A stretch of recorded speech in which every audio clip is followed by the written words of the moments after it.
If you're a parent caught in the chaos of youth sports, the pressure, the politics, the excitement, you're not alone. This is Be Valiant.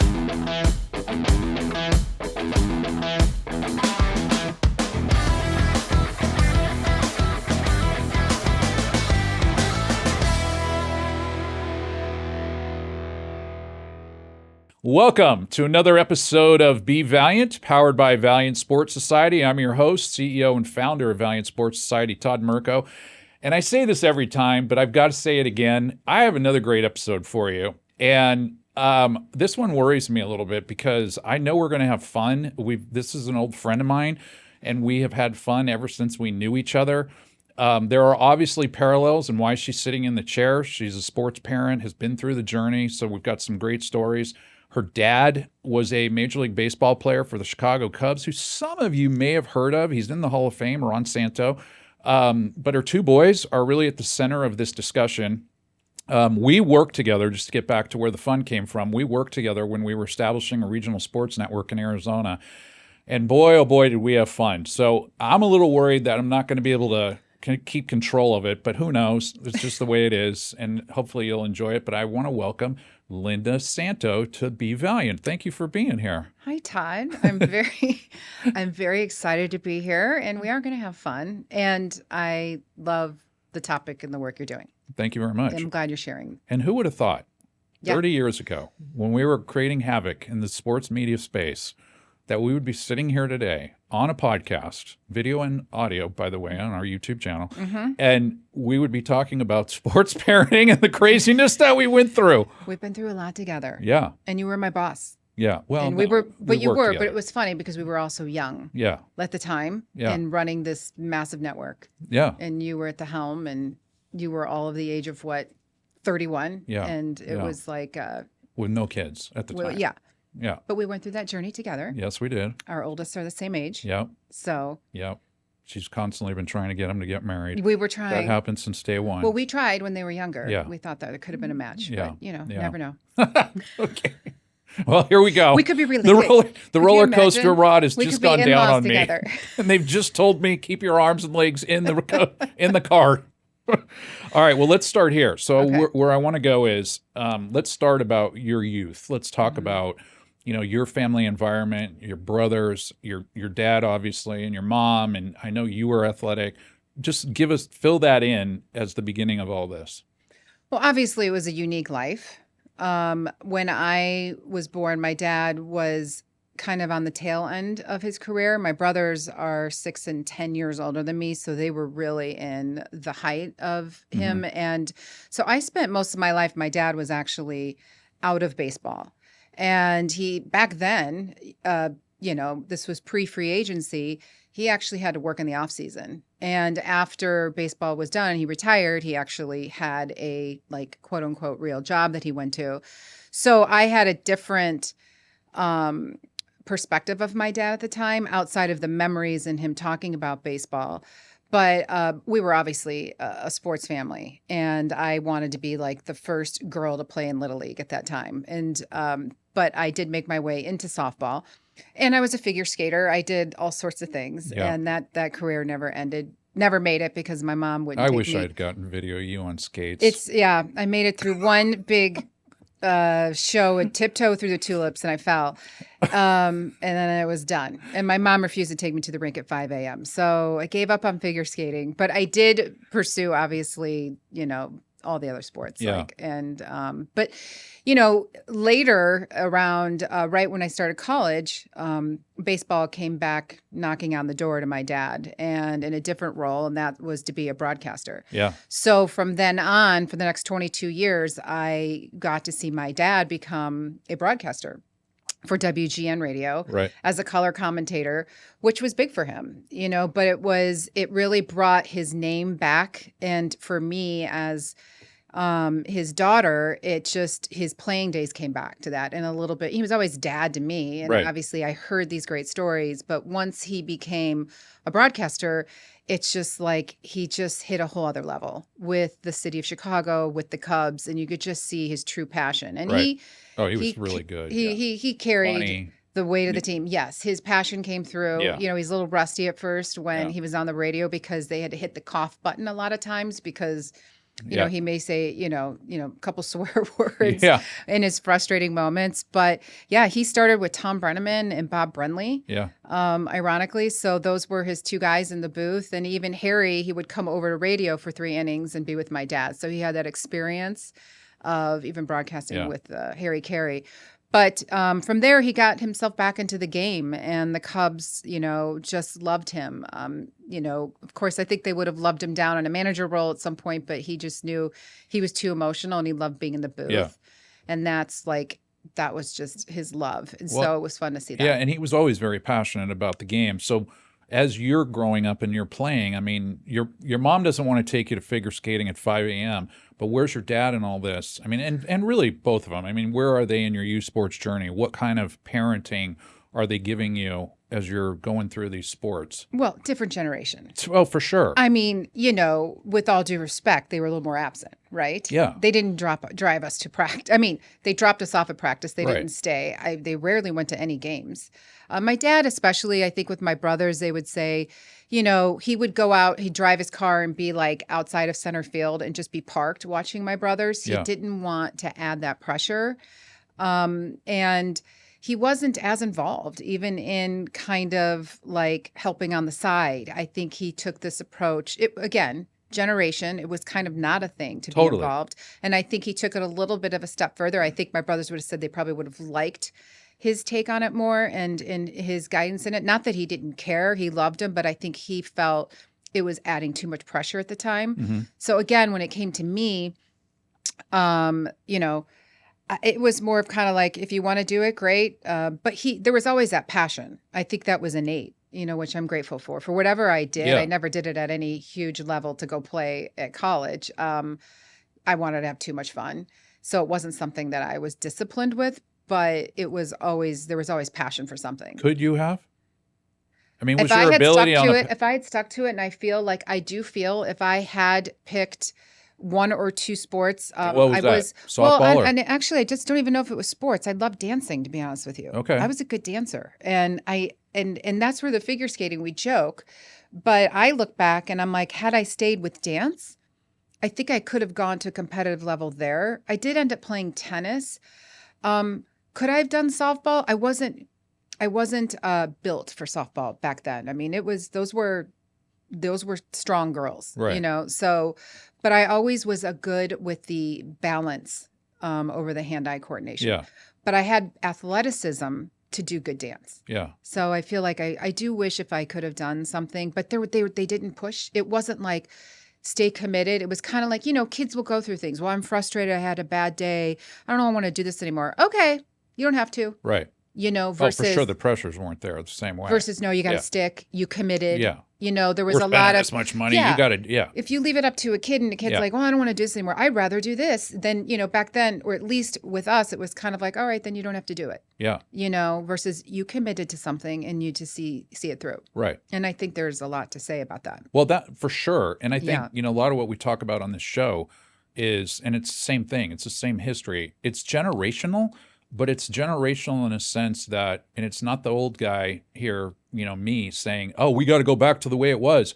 We got to go back to the way it was. We've got to find something better than where we're at today. And I think when you look to the past, and I've talked to, like, Sydney flat out said it. It would have been, she said it in a very nice way on her podcast. It would have been great if you didn't go to every game. You didn't need to go to every game. Right. Because it was fun to always call you after and say what I achieved. And I never thought of it that way.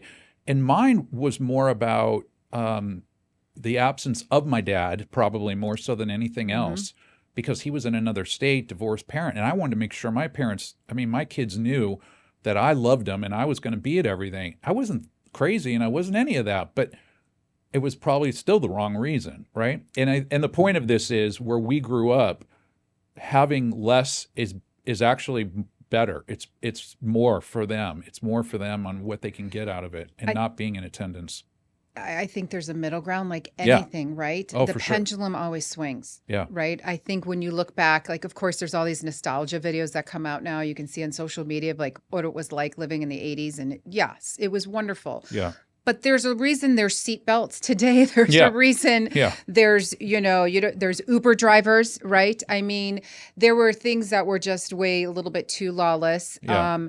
And I think kind of that absent parent in the sports world was a little too absent, right? And we missed that growing up, and we realized, you know what, no, that would have been important, because would I have maybe been, could I have gone further with something if I had a little extra push? Yeah. So, but then are we over pushing now? Yeah. Right? Right. And I think that becomes, is that about us, or is it really about the kid? Right. And I think that's kind of where that pendulum needs to maybe come back a little bit more in the middle, personally. Yeah, I agree, 100%. Yeah. So let's evolve. So Sammy and Spencer, talk about them and how sports starts for them and what that felt like for you. Well, fast forward, I have 2 boys. And which, as a mom, that's what I'm like, I wanted boys, because I was raised with older brothers. And so, and it's interesting because then my dad, I was living out here, and my dad actually ended up living right next door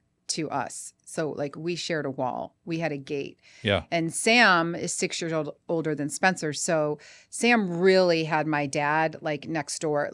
It was like the courtship of Eddie's father. They were. There's a lot of people listening that probably don't know what that. Yeah, so I'm really dating myself. It was just like my best friend. Let me tell you about my best friend. Yes. And I worked. That show. Yeah. So my dad, when the off season, because he obviously would still be broadcasting and living in Chicago, but in the off season he lived here, and he lived next door to us.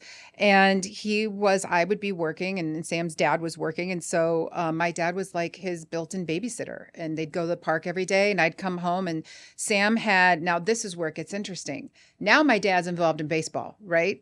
He's got the tee set up with Sam. And at what age? And I'm at 3. We put him in T-ball at 3. We were one of those people where it was like, here we go.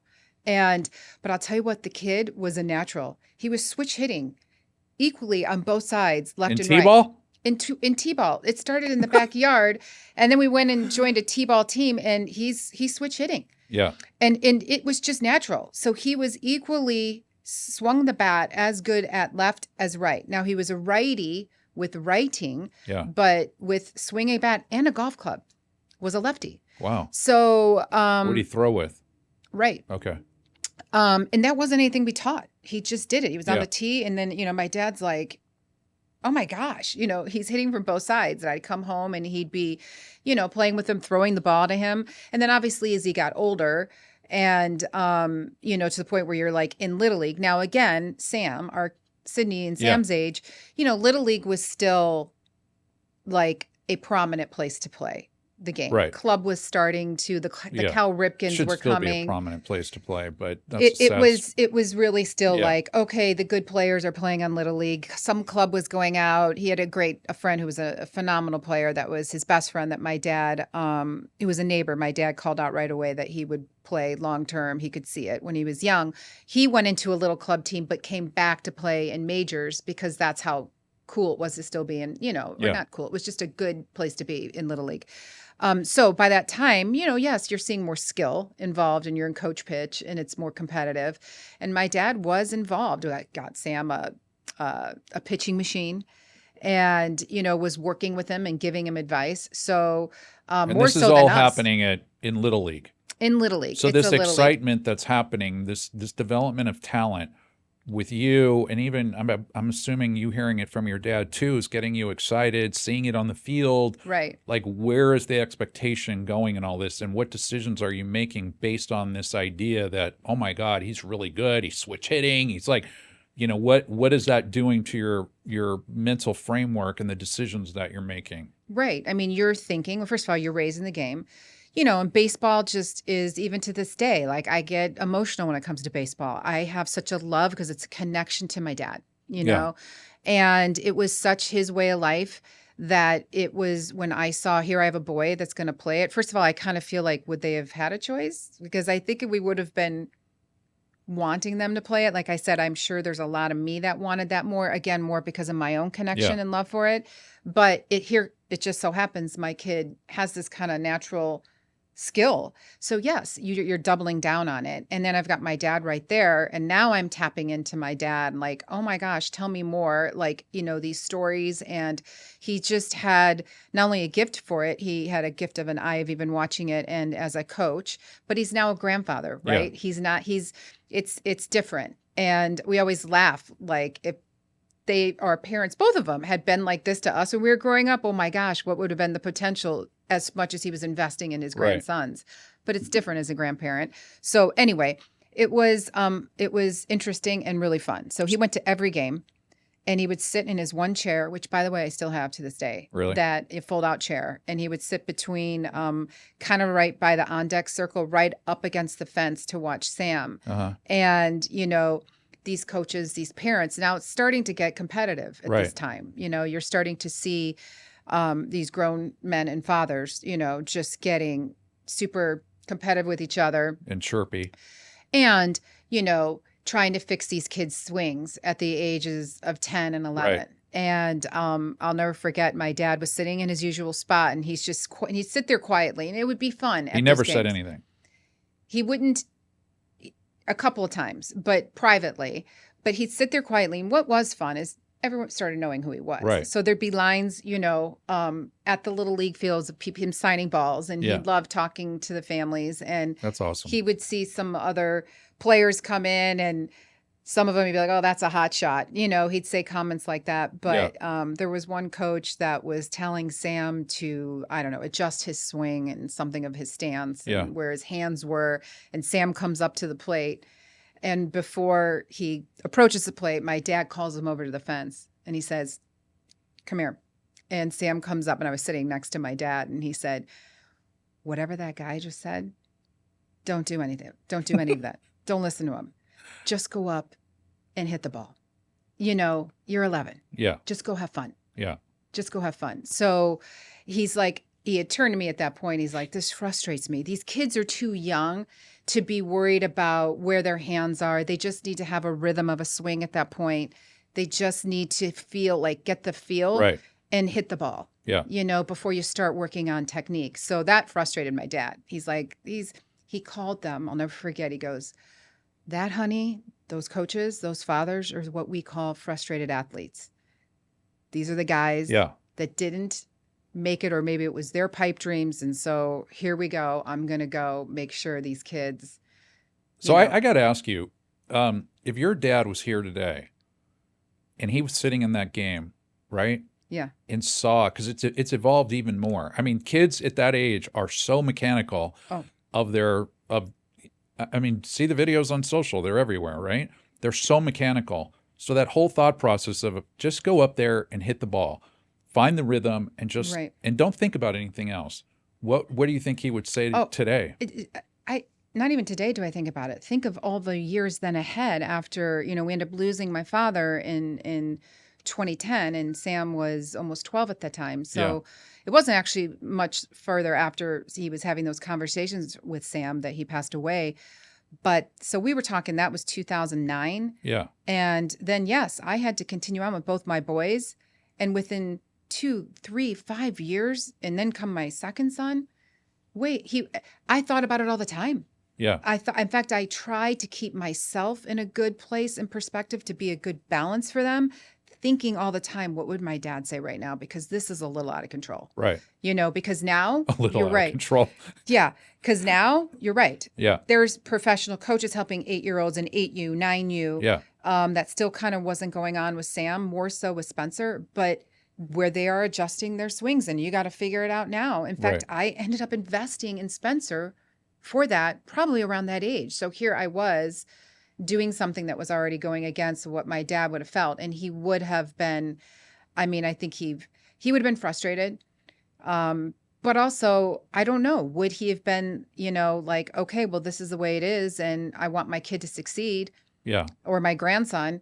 So let's do what we have to do. And maybe he would have stayed way more involved to help keep him at a level if that's the game he wanted to play. Yeah. I will tell you this. He had many conversations with both boys, and Spencer was young, but Sam was old enough to understand, because it was getting to a point you could see the frustration in Sam and the stress, because Sam had the talent and skill, But the killer instinct, I think there was some anxiety with it. And I think that held him back, but he had like the talent.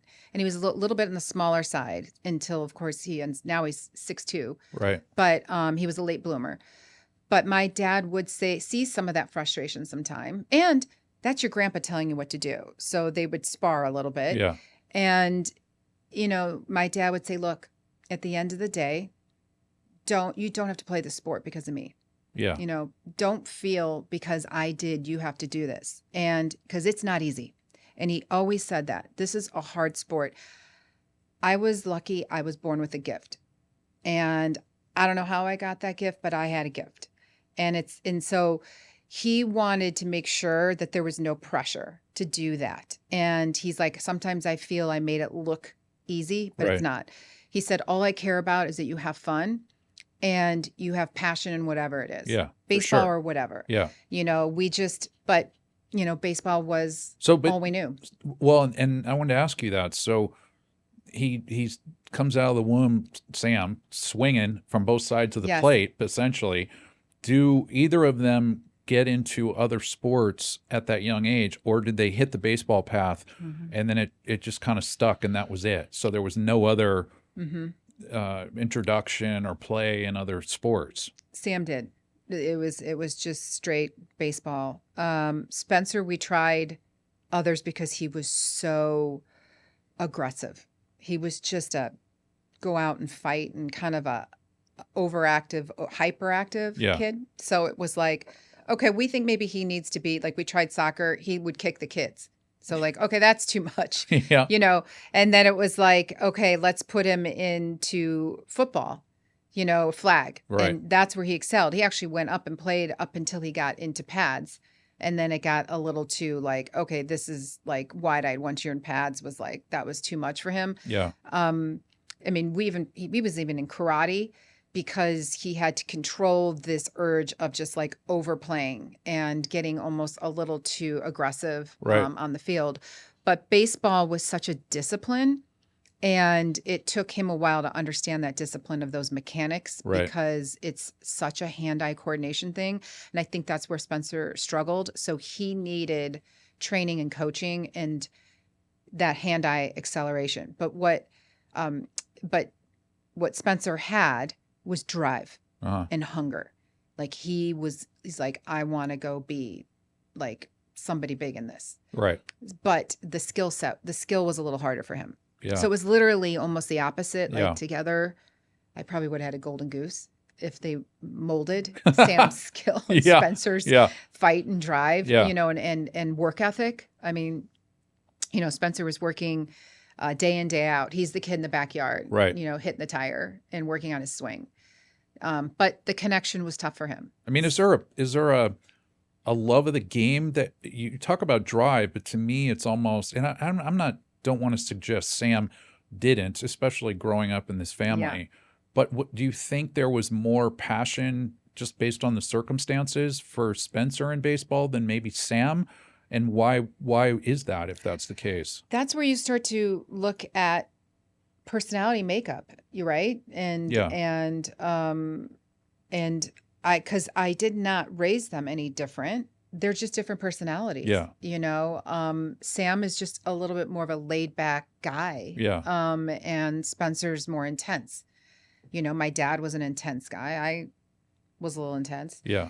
So and a little crazy. Even a lot. Don't say crazy. You're talking about Spencer, and there's a lot of you, I think, in that kid. Probably, yes. But wild's a better and word Sam for you. had a love and a knack and an IQ for that game. I'll tell you. I think it was more of just kind of like, I don't want all eyes on me. Right. The pressure. Right. Was more of like, I'm shutting down. But he had this. But Sam did go on. So both boys, I will tell you what became difficult is they both continued on, and then the club world came in. Yeah. And there was only a handful when Sam was playing of club teams. And then there was the feeder team into the high school team, and Sam's path was only baseball. So it's like, okay, we had to keep figuring this out. And again, he was a late bloomer, so on the smaller side. Mm-hmm. And then you're looking at all of these parents and coaches investing in the 12 and 13-year-old kid who's already like 5'5", and looks like a man and like, oh, he's going to be a stud. And then you got Sam, who still looks almost like he's 10 and is the same age. And the height difference is insane. And you have to, on both sides, either the parent of the kid who's the big, strong, burly one already in junior high, or the younger one, you have to be like, have a perspective like, okay, Sam, don't give up. You're going to grow. Your body needs to develop. And then the older kid, like, okay, Mike, he's the stud of the team. He's everyone, and my kid's going to be the next Mike Trout kid because look at him at 12 and look at how strong he is. Well, I by the way, that drives me crazy at 12 years old. Like, but everybody's not on the same growth plan, first of all. And it's like, you can't evaluate in that moment in time what's going to be. Because like you said, Sam grows to be 6'2", and if he stays with it and things hit in an order, right? You never know what would have happened. But at 6'2", he's got all the tools now, and no coach. And I experienced this with Madison as a volleyball player, is 5'8", 5'9". Right. Every time she walked into a gym, she was sized up before she even hit a volleyball and put on a second team because she wasn't big enough. And it's total bullshit. It's like, okay, these kids, it's about development and it's about figuring out how to keep them in love with the game, right? Right. And it's just, I hate that. It's unfortunate so to hear that. much is based on such a young age that they're already making such predictions and such calls, and you're getting cut from teams. Both my boys, but Sam in particular, both went to a very, very competitive high school, very well known for baseball. Yeah. Like probably, if not, well, now that the East Valley has grown, East Valley has grown so much. One of the best, for sure. Definitely one of the best, one of the best in Arizona. In fact, like if you could just take pride in playing for that team, like I think that team is, almost at a D3 or D2, low D2 level of certain colleges. But he got cut freshman year because of everything you're saying. It was size.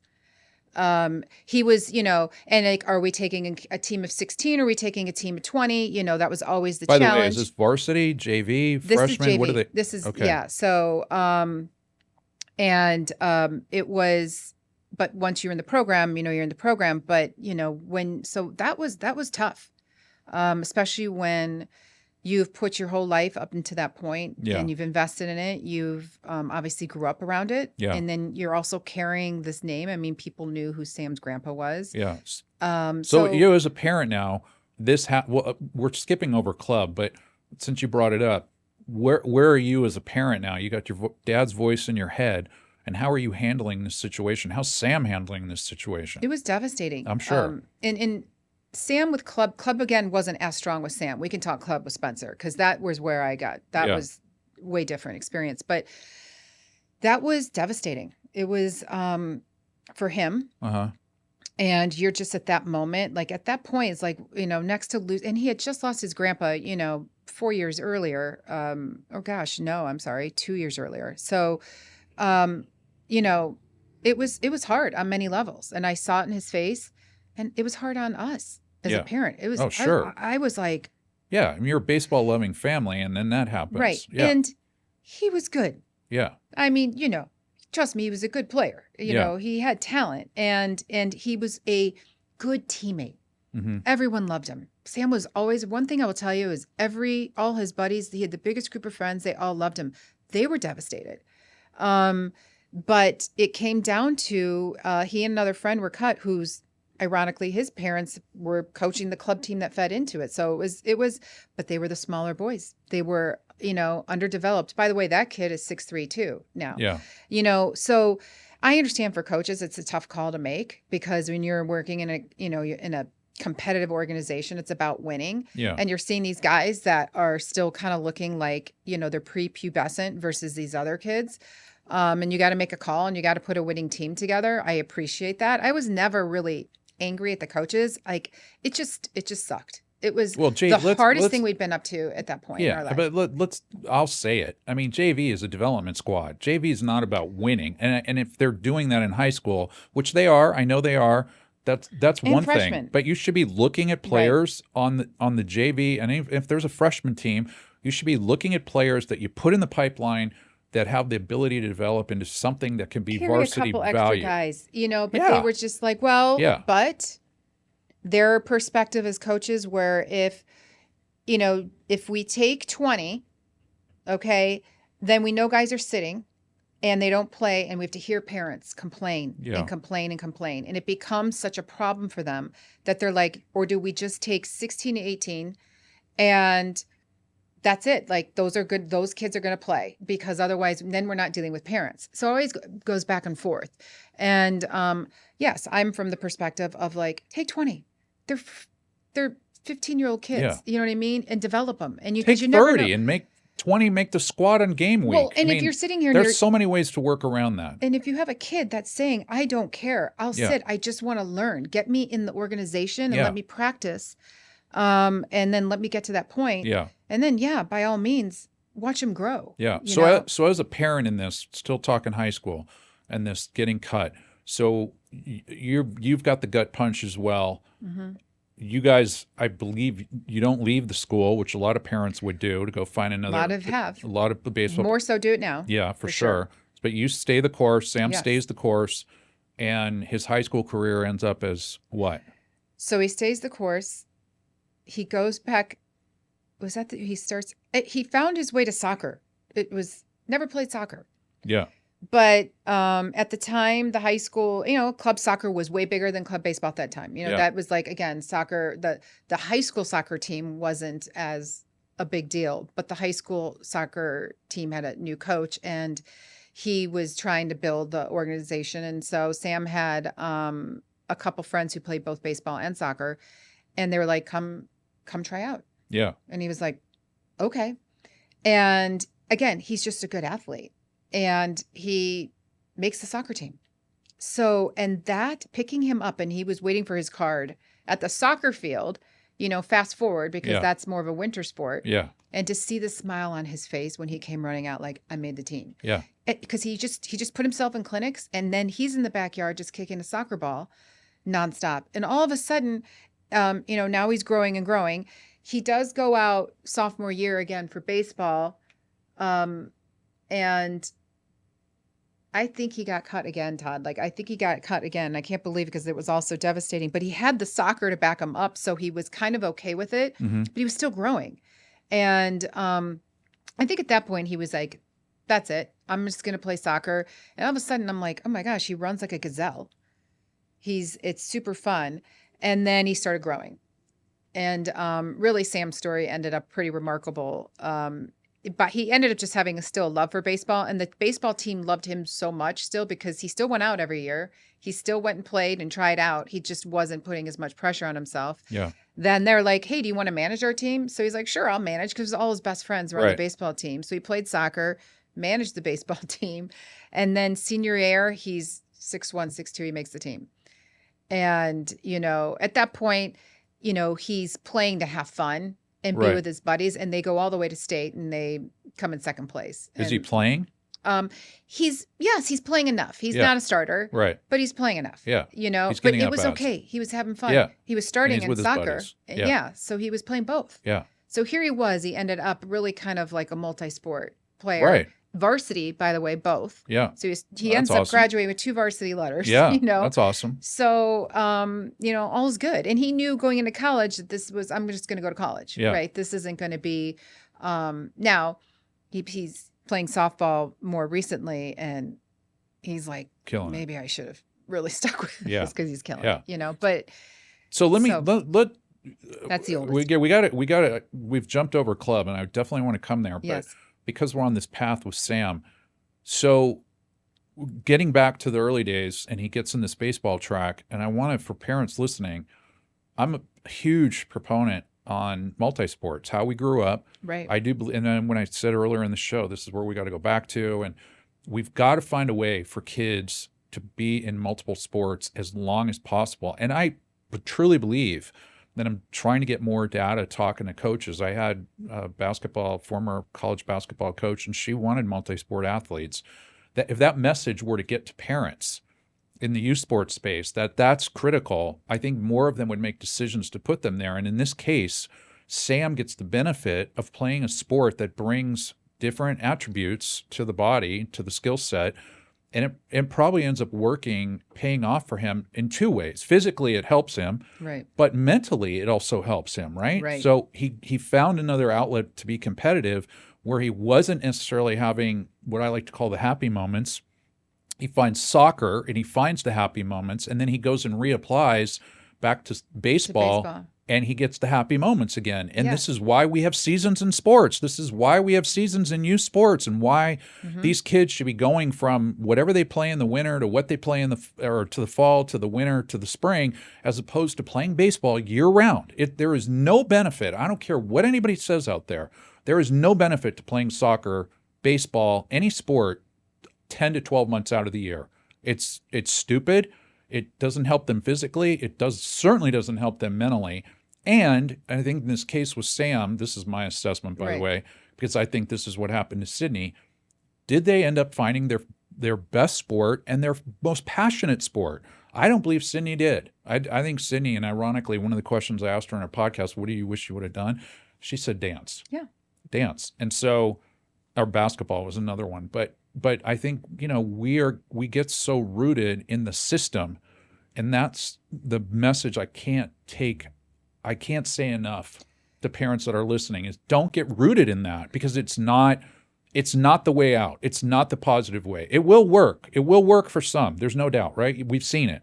But it won't work for everybody that way. No. And you're preaching to the choir. Yeah. And I would love that. But I just feel the way it is set up, there are enigmas out there, like the Mahomes of the world, oh, for sure, who were unless you're now playing at that level, both sports, you can do it. But I don't know anymore, because they've gotten so competitive, and these kids are built to be stronger, faster, earlier, that in order to be built that way, you almost have to pick the lane, or does the system make you feel you have to pick the lane in order to have that? If you're just kind of the average guy that wants to go for it, and you're like, you know what, look, I want to play baseball, and this is the sport, but I do really like football too, and I do really like basketball. Yeah, as a parent, I want you to do all. And the coaches in the high schools will say, we want multi-sport. We want multi-sport. But yet... Yeah. They want you there year round. They want you tied to them somehow year round. They want you there. Yeah, especially if they're outside the high school doing other. And a lot of the high school coaches now are coaching club. Right. And so then as a parent or a kid, it's like, well, I'm going to get more looks if I still play club, because that high school coach could see me more often. Right. Versus if I'm over here playing the sports, he's not seeing me. And again, unless you're the guy that is playing both sports at the highest level, then yes. Yeah. But I don't think where we grew up, Sam was kind of like us, old school. He played both sports good enough. Yeah. And they valued him enough, but he wasn't at the highest level of each, to where, he got away with being able to do both, because he could. Now it took pressure off baseball. Now I can go have fun at baseball and not overthink, right? Yeah. But I think at this point, the system is set up, and it's so much younger, going back to where we first started talking, where my dad would tell an 11-year-old, don't think about it, just go up and swing the bat. At 11, you're already thinking about it. Yeah. Well, let's transition into club, because I don't want to, we got to talk about club. Talk about that experience. And mostly you were talking with Spencer, but talk about that experience. So there's a 6 years difference. So within that time frame, that's when club became, you had to be on a club team by, Little League was petering out. Yeah. And by the way, let me just say this. For parents that are listening that are not in Arizona, obviously we are a warm weather state. Right. And this is a sport you can play year round, which I think is part of the problem in the warm weather states, right? So this may not be what's happening to you if you're living in a cold weather state, but we're warm weather. So yes. Go. I mean, I think us, California, Texas, Florida, you know what I mean? The Sun Belt is faced with this a lot. But in fact, we always say, the boys are like, if I were in Chicago, I'm like, if you're in Chicago, you're both on varsity freshman year. Yeah. I have no doubt. Yeah. Totally different. They're on a varsity they're playing team multi-sport. In a decent school. And they're playing multi-sport. Because they have to. Right. But their level of play, because they were good. Yeah. Don't get me wrong, they were good. They were just in a pool of such competition. Yeah. So club comes along, and that to me was trying to navigate that and have a realistic point of view. You find yourself against everything about it, and you hate being a part of it and contributing to it, but you're feeling like you have no choice because you gotta work the system. Mm-hmm. It's if you can't beat him, join him. Yeah. And that's how I looked at it. I'm like, okay, he wanted to play. Spencer was passion. This is passion comes in. But in order to not be disappointed and play at that level, we had to tap into all the resources of these club teams. So we were handing over the money, money that honestly, like I was struggling to even make and get by. Yeah. To have extra coaching to fix his swing, go just sit with some former MLB guy who was some AAA player or, who was like, okay, go pay to work with him 2 days a week in a field and just, take grounders and just hit. I mean, so many hitting coaches. Heck, we had a batting cage in our backyard. It just so happened it was there. I did not purchase it. It was a little bit of a sign after my dad passed away. I found a house that had a batting cage. So I'm like, okay. I never knew this. If I had known this, I would have been over there hitting. Yes. Yes. Now it's beautifully landscaped. My days are done. The cage is gone? The cage is gone. Oh, it's that's okay. Heartbreaking. It's actually part of it was a little sad, but also happy. Now it's my little garden that I can sit in, but there's a lot of stress from that batting cage. So with Spencer, like I said, it came a little more difficult and challenging, and there was a lot of mechanics to work on. But here we are, paying huge dues. Yeah. Right. And traveling every weekend. Yeah. 6 a.m. Beautiful mornings. Like I miss those drives, but a lot of heartache, a lot of pressure. Very young. Again, same thing. At 12 versus 16, these kids come up that are the little ones and they like start rising at 16 and you're trying to like, okay, we had an older one. We know how to do this. Don't get too much into this at 12 or 13. We still got time. There's a lot of runway left, like kick into gear freshman year. But it was, then came the big, so there were like fun, like not fun, but there were smaller club teams that like you wanted to stay with that smaller group. Maybe some dads you knew, some former MLB guys were in, and then here come the big kind of brands. Yeah. That have West Coast national. Winners, the big winners. And they just come in and they started, buying, like taking over these smaller teams. Yeah. And you're in these big organizations that, okay, they get you to come sign up, you develop with them. They've got all these former MLB players that are there to help work with your kid. And now you think you're going to make some big club team, but you're finding out like, are you on, the gray team, the white team, right, the blue team, which is really like the A, B, C team, The A team's the one really traveling. Those are the studs. Then you start realizing you're in a pecking order there, and then they're carrying 17 to 20 kids on those teams. Yeah. So now you're in a huge dugout. Yeah, it's a business. And are you playing? Right. And you're paying. Yeah. Right. And what's the carrot that's being dangled to you? The development. We can get you to D1, or what is it? Oh, right. It's all about college. Yeah, they're telling you obviously, this. Right? It's all about college. Right. It's all about getting looks. And, we've had so many players that are playing D1 now. We have players that went to XYZ high school, if you're, under freshman year, junior high time. And, so you start like, and then your friends are in it, right? And your friends are in that sport and they're competitive, and then you kind of want to be where your friends are. Yeah. You get attached to these families, and you get into each other's lives, and next thing you know, it's just swallowing you up.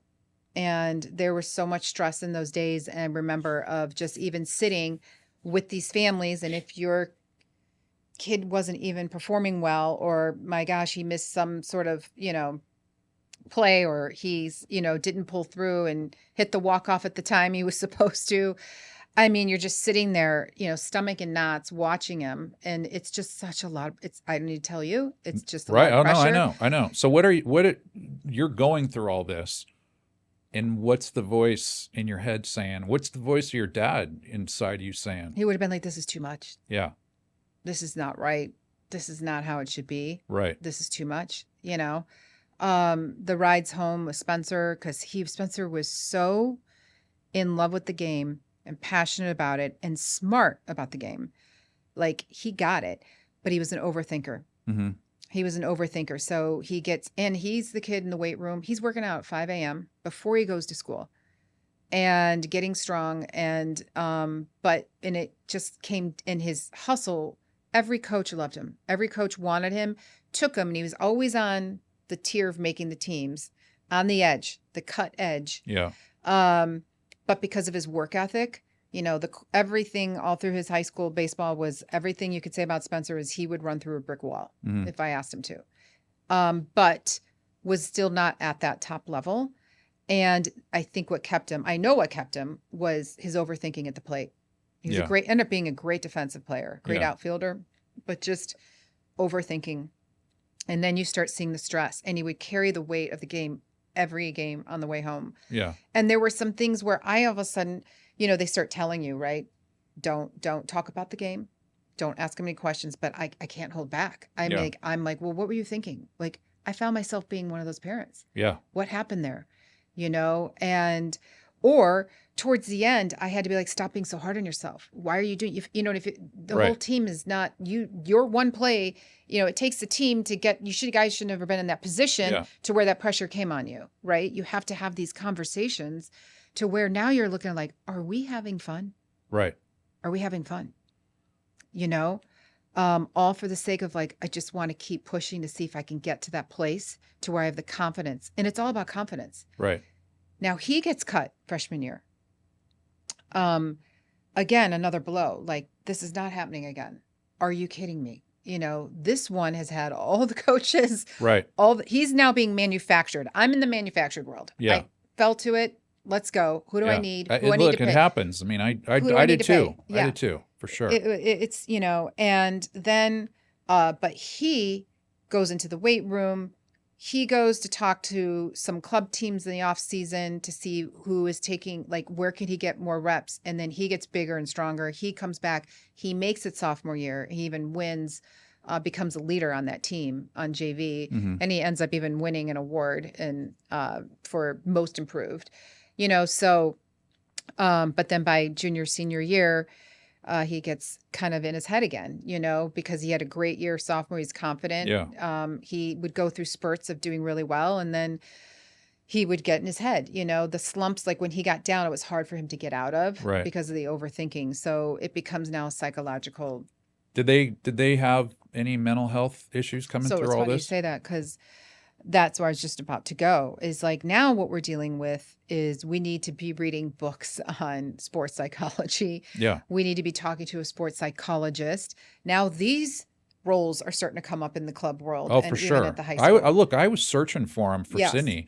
And I think, what I've realized in talking to people too, that my need for a sports psychologist versus a therapist, there's a big difference. And Sydney, and she's talked about it, I mean, openly on the show, the therapist was more important than the sports psychologist. Right. But as a parent, you think the best thing is, at least for me, you think the best thing is the sports psychologist when you're in it. Right. And, more parents need to understand what the identity of mental health looks like so that they can get the appropriate help. Mm-hmm. Yeah. And the pressure at such a young age. And then I keep thinking of my dad, and I would say this, are we having fun? Yeah. Is it fun? I think I told you prior to this, I brought them. They're not here with me now, but, I was just cleaning out the garage literally a week ago, and I find Spencer's batting gloves, his last ones he wore, and they're just written all over, take a deep breath. Yeah. This is just a game, have fun. Yeah. If you're looking at your batting glove to say, have fun, because you're that hard on yourself.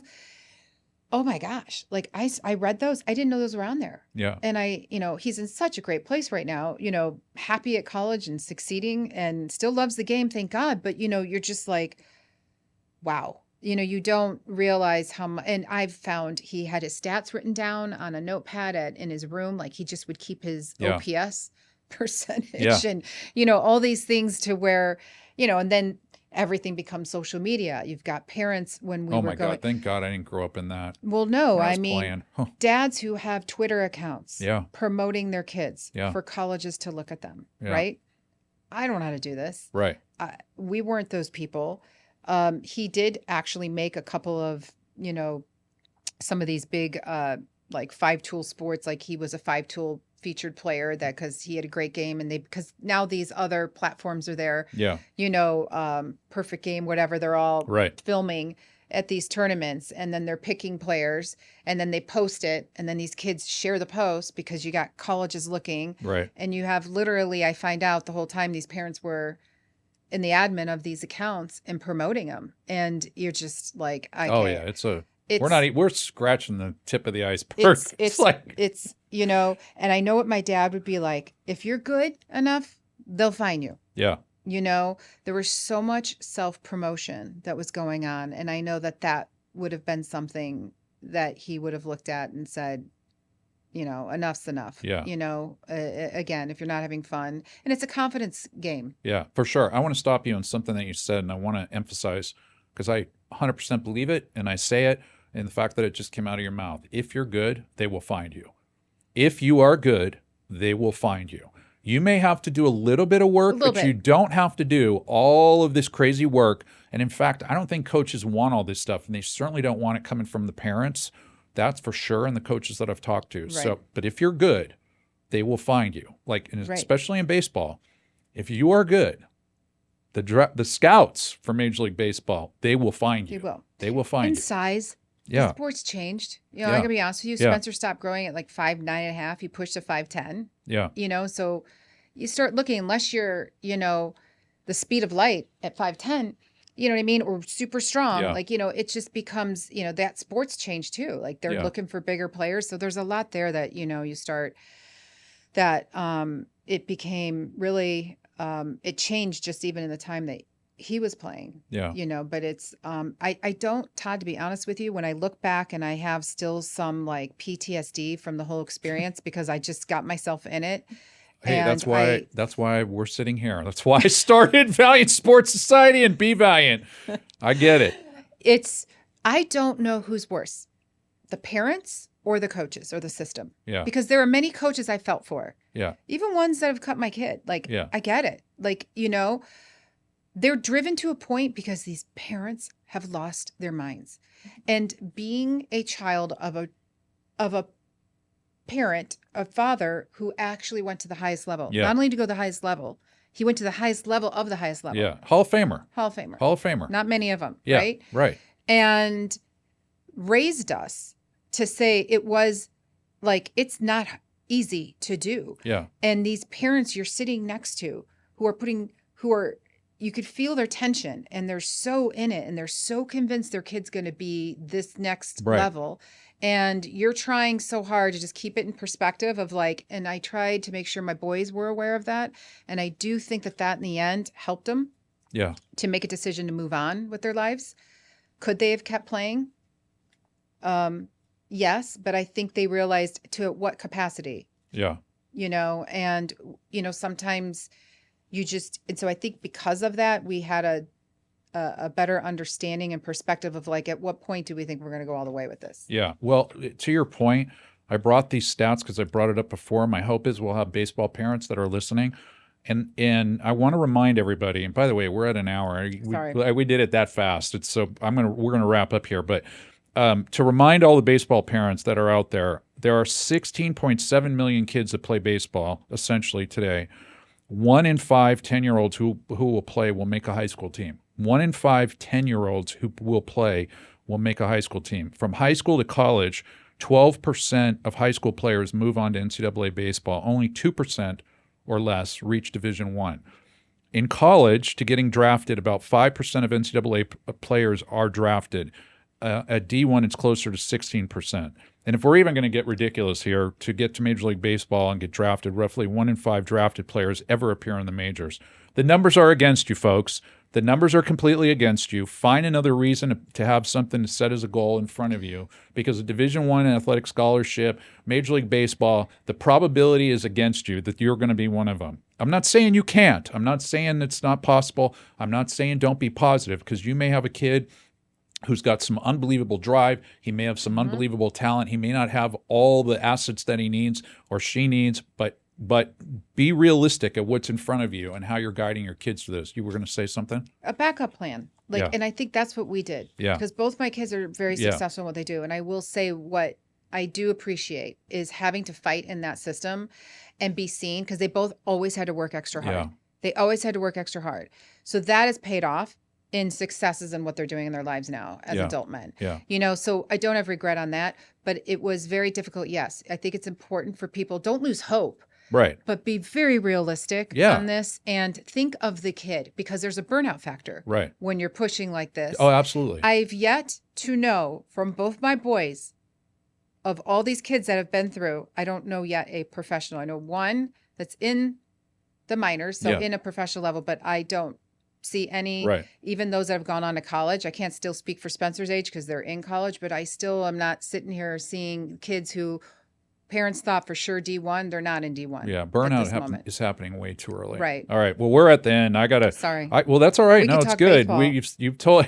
Well, that's to be expected. But the story's great. Yes. So let me just kind of give you a summary question in regards to all this. If you could go back and give yourself one bit of advice for how you managed Sam and Spencer through all of this, what would it be? So parents out there listening can take away. Oh gosh, what would it be? Something that you would do differently. That I would have done differently? Yeah. I probably would have let them make some more decisions for themselves. Really sat them down and asked them. Maybe I wouldn't push as much. I think I might have pushed a little bit. I got to be honest with you. I wish you would ask them this, because, you know, I actually was with them at a wedding recently, and they're grown men now, and it came up in conversation. I think athlete to parents is a great story. Because I still look back, I really tried my best to have a good, rational, balanced way of thinking. I know I got caught up on it, and I think maybe I just probably pushed a little bit too much, but not to the point where I think it was dysfunctional in any, because I think they'd be grateful for what I pushed to keep them going. Again, stay committed. Right. But I do know both of them are like, I don't know if I'd put my kid in baseball. They'd be like, golf? Now, golf, you know. Oh, I don't know. That comes with a lot. That too, right? But they do, you know, so I do realize they're but I don't know if they would blame me as they would the system of being involved, you know. So that's a hard one. But I think you're right. Another sport, maybe looking back to answer your question, sorry, maybe there would have been a different sport. More sports, yeah. Well, the story's fascinating. It's, you know, to me, when we started talking about this, our parallels are crazy. Oh, yes. In how both the girls and the boys kind of went through sports.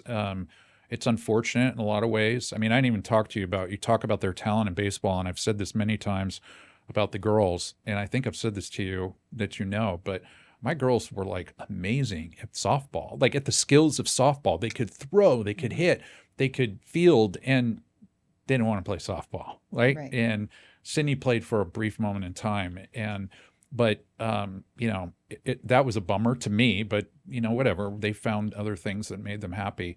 But the parallels in the stories, and you know what these kids went through, and it's unfortunate, but hopefully parents that are listening out there, you know, will take to heart. And really what I want to tie in all this is that you're coming from a background in a family that, and your experiences just in life, that you should be equipped for what you went into. And I say this about myself all the time.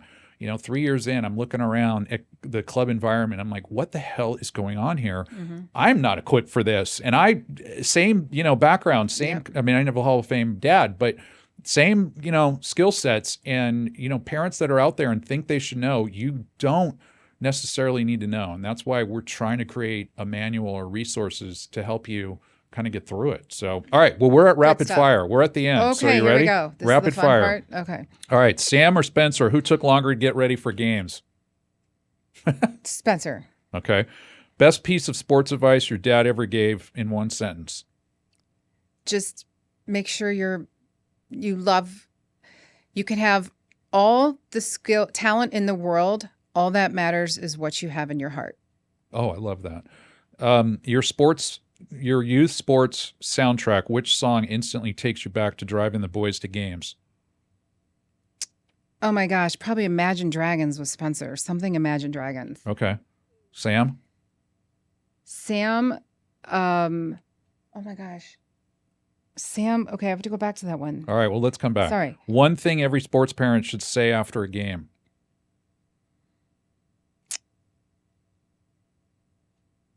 I'm proud of you. You did good. Like, you did your best. Okay. One thing sports parents should stop doing immediately. talking about the game after the game. Best sideline behavior rule in one sentence. Just stay quiet and smile and just be there and sit off to the side by yourself. Okay. One mistake you made as a sports parent that others can learn from. I think you kind of covered this. I probably got too involved with the parents. Like I wish I had just isolated myself a little bit more. Okay. One thing you would tell a parent whose kid just got cut from a team. Oh gosh. This is, you will look back and this will be something good for you. Struggle is real. Struggle is good. You will come back from this even better. Even better. I know this for a fact. Yeah. Okay. Had my kids not been cut, they wouldn't be as successful as they are. Adversity is good. Adversity, for sure. Struggle and adversity is very important in a young kid's life. Yeah, totally agree. I mean, you don't wish that on anyone, but I'm telling you, it helps. Yeah. All right. And the last question, everybody gets this. What does Be Valiant mean to you when it comes to sports parenting? Be an advocate and be understanding and be strong for them, but also for what's best for them in the long run as an adult, not just in the moment, but like the long game. Yeah. All right. Well, we made it to the end. Did I do it? You did it. Final. Wait, Sam's song. I just have to go back to Sam's what is song. It? I have to feel like, all right, it was, he liked good rock and roll. So classic rock? Yeah, classic rock. Okay. Well, we'll leave it at that genre. Sorry. That's good. That's good. I hope he doesn't All right. listen. Well, any final thoughts? You get the final thought. Anything? No, I just want to, thanks for bringing this to light. Thank you. It's a ripple effect. Yeah. I think it is a big system, but I hope and feel it can turn around. And I think the people that are going to help bring this even more to light are even professional players. I saw already, I can't remember what Major League Baseball player who would now be around Sam's age, 26, who talks about almost that pressure of what they felt because of club. So if those voices start coming out at a professional level saying like, did we have to go that far? Yeah. Would be great, even with their own parent. Actually, the Jaron, what's the story? The Red Sox player, spoke of just that pressure. Right. You're going to see more stories about that at that level. And I think that will help youth baseball. Yeah, I hope so. Yeah. Something has to. Well, thank you very much for being here. Thanks, I can't Todd. thank you enough. Maybe we'll do it again someday soon. Yeah, I know. It's so great to be back in your world. Your world. Yes. Well, thank you. All right. Well, if you found value in this conversation, share it with another parent, an athlete, or even a coach. For more stories like Linda's, as well as other resources, visit playfearless.org. And I'd be remiss if I didn't say this now at the end of every show. Valiant Sports Society is a nonprofit that depends on community and corporate support to keep these conversations and resources free for every family. That is my goal. If your company or organization believes in protecting the mental and physical health of young athletes, you can learn how to partner or contribute to Valiant Sports Society at playfearless.org. Please contact us if you have any interest. And as I'd like to end every show, for all the parents out there in the thick of it or just starting out, remember, you're allowed to make bold, informed decisions for your child. You're allowed to walk away from the wrong team. You're allowed to demand a better culture. But most of all, you're allowed to trust your gut and lead your family the way that's right for you and especially for your kids. Until next time, be valiant, play fearless.